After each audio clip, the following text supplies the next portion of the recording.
बहुत बहुत नमस्कार। कैसा हैं आप लोग? आई होप आप लोग बहुत अच्छे होंगे। और आज हम एक चैप्टर, बहुत इंपॉर्टेंट चैप्टर स्टार्ट करने जा रहे हैं, जिस चैप्टर का नाम है बेटा ह्यूमन हेल्थ एंड डिजीज।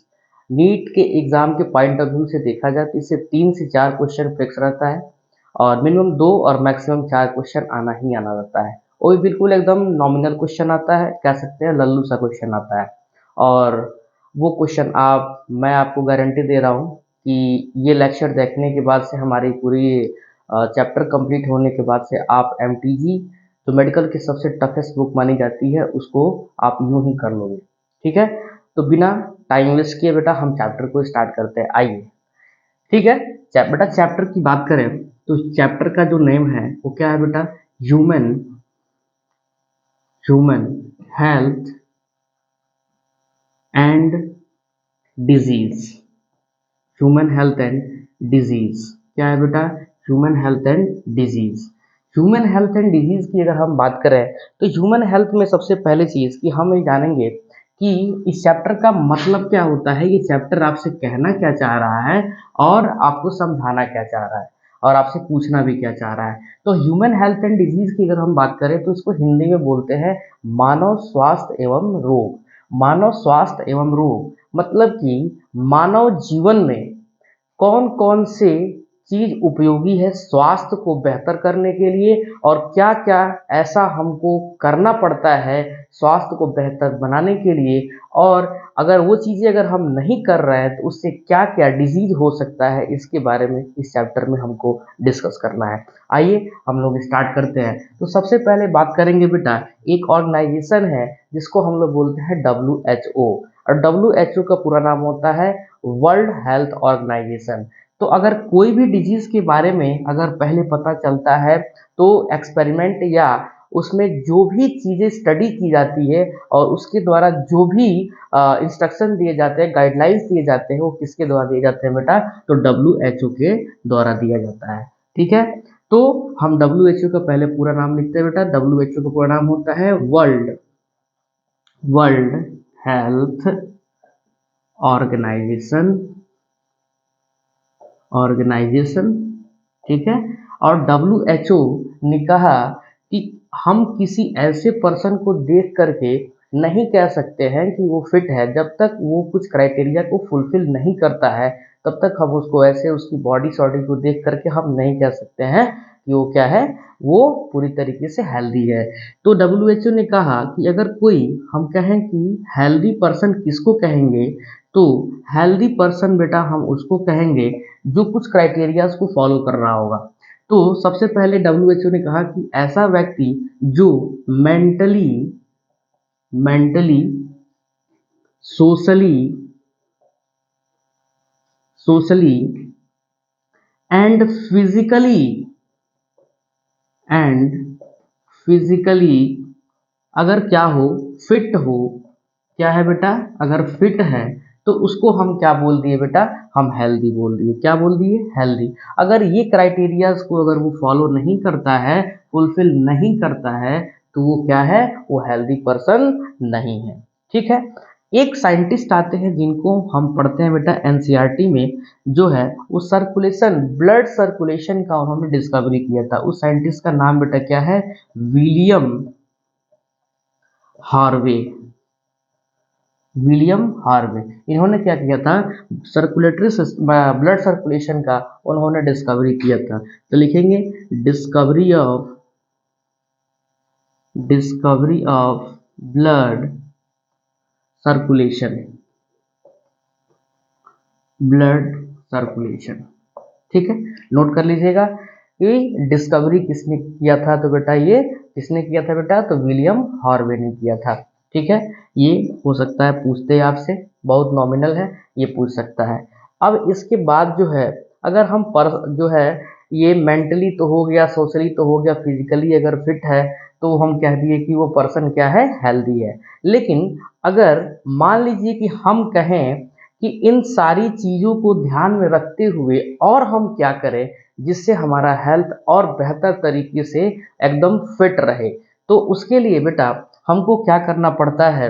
कि सबसे पहले हम उसको क्या करेंगे, हमको अपने हेल्थ को मेंटेन करने के लिए, ठीक है, हेल्थ को मेंटेन करने के लिए, हेल्थ मेंटेन करने के लिए हमको क्या करना पड़ेगा, तो सबसे पहले बेटा WHO ने कहा कि आप क्या करिए कि बैलेंस डाइट लीजिए, बैलेंस डाइट लीजिए।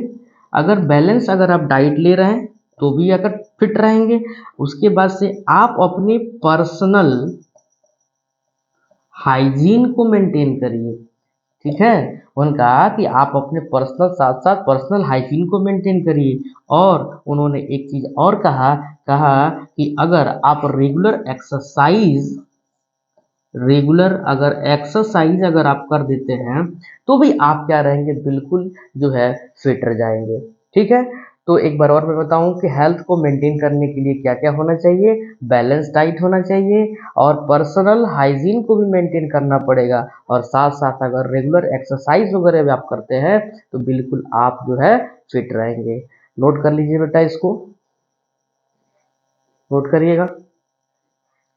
कोई भी दिक्कत आए बेटा तो आप कमेंट सेक्शन में ज़रूर आप हमसे पूछ सकते हैं, ठीक है। और हमारा कॉन्टैक्ट नंबर है 7732874466। अगर आपको कोई दिक्कत आती है आपके प्रिपरेशन को लेकर के तो बिल्कुल आप 24/7 कभी भी आप हमसे कांटेक्ट कर सकते हैं।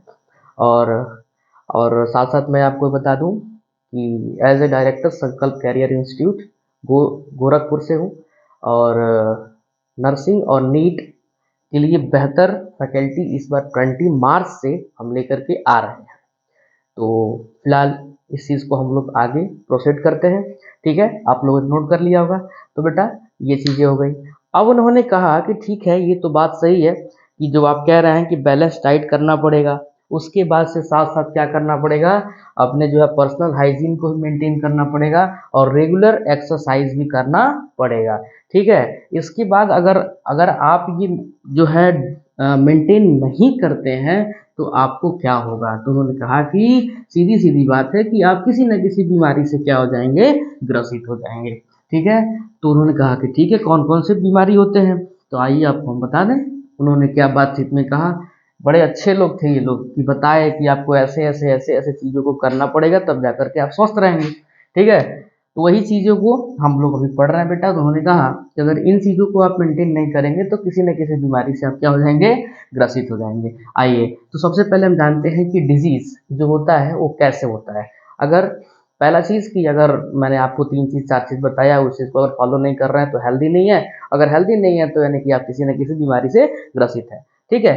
कुछ बीमारियां ऐसी होती हैं कि किसी वेक्टर के थ्रू होता है, ठीक है। उसका कोई ना कोई एक जो है एजेंट होता है, वो क्या करता है, आपकी बीमारी को कॉज कराता है, ठीक है। सिम्टम, सीधी सीधी बात है कि अगर कोई बीमारी अगर हो रही है तो किसी न किसी कारण से ही हो रही है। आइए, अगर हम डिजीज की बात करें कि डिजीज डिजीज कितने टाइप्स के होते हैं, तो टाइप्स ऑफ डिजीज की बात करें तो डिजीज बेटा जो होता है वो 2 टाइप्स के होते हैं। सबसे पहले मैं आपको बताऊं 2 टाइप्स के डिजीज होते हैं। पहला टाइप्स बेटा डिजीज का है इन्फेक्शियस इन्फेक्शियस डिजीज, ठीक है।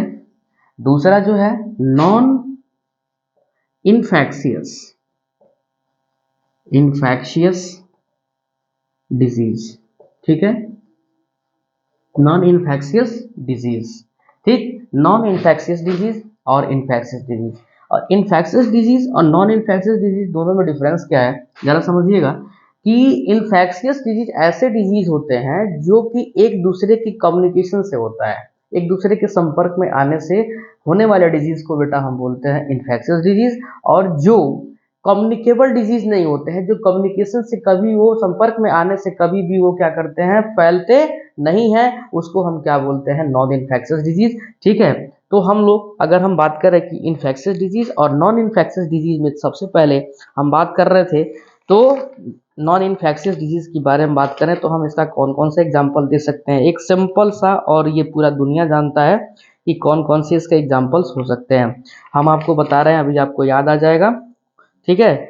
तो सबसे पहले अगर हम बात करें इसमें, तो सबसे पहले इस डिजीज का नाम हम बताने जा रहे हैं। दिल थाम के बैठे होंगे आप लोग कि सर जल्दी बताइए कौन सा डिजीज है जो हम लोग नहीं जानते हैं, या फिर जो है आप बताने वाले हैं और पूरी पूरी दुनिया जानती है। बेटा आप भी जानते हो, ध्यान रखिएगा। वो कोई ऐसा चीज नहीं है जो आप नहीं कर सकते हो, और कोई ऐसा चीज नहीं है जिसको किया नहीं जा सकता है। ठीक है, चलिए आइए तो हम बात करते हैं सबसे पहले कि ये डिजीज के बारे में थोड़ा सा डेफिनेशन लिख लेते हैं। लिखना बेटा, ये डिजीज विच आर, लिखना disease which are,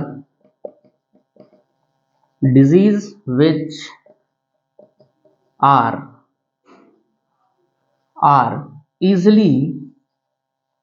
easily transmitted from one person to another person। अगर ऐसा डिजीज जो इजीली ट्रांसफर हो जाता है, किसमें, एक पर्सन से दूसरे पर्सन, मतलब एक व्यक्ति से दूसरे व्यक्ति के संपर्क में आने से आसानी से वो क्या हो जाता है, वो फैल जाता है। उस बीमारी को हम क्या बोलते हैं बेटा, हम उसको बोलते हैं इन्फेक्शियस डिजीज। अब एग्जाम्पल इसका लिखिएगा, एड्स हो गया। उसके बाद से क्या हो सकता है, इसी का नाम ले रहे थे जो मैं अभी लिखने जा रहा हूँ, कोविड-19। इसको तो सब लोग जानते होंगे, कोविड-19।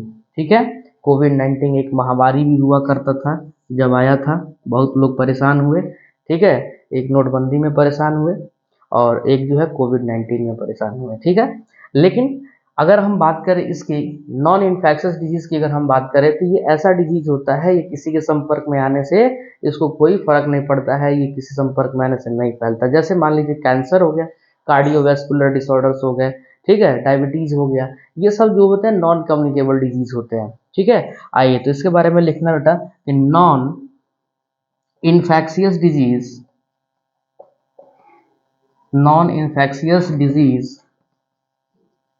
non-infectious disease also non-communicable disease, non-communicable disease। ये नॉन कम्युनिकेबल डिजीज, अब इसके एग्जाम्पल्स लिख लेते हैं। आप, मुझे लगता है कि हर घर में एक कोई ना कोई डायबिटीज़ के पेशेंट होंगे, तो सबसे पहले हम डायबिटीज़ की बात करेंगे। डायबिटीज़ ये हो गया। दूसरा हम बात करते हैं कार्डियोवैस्कुलर डिसऑर्डर्स,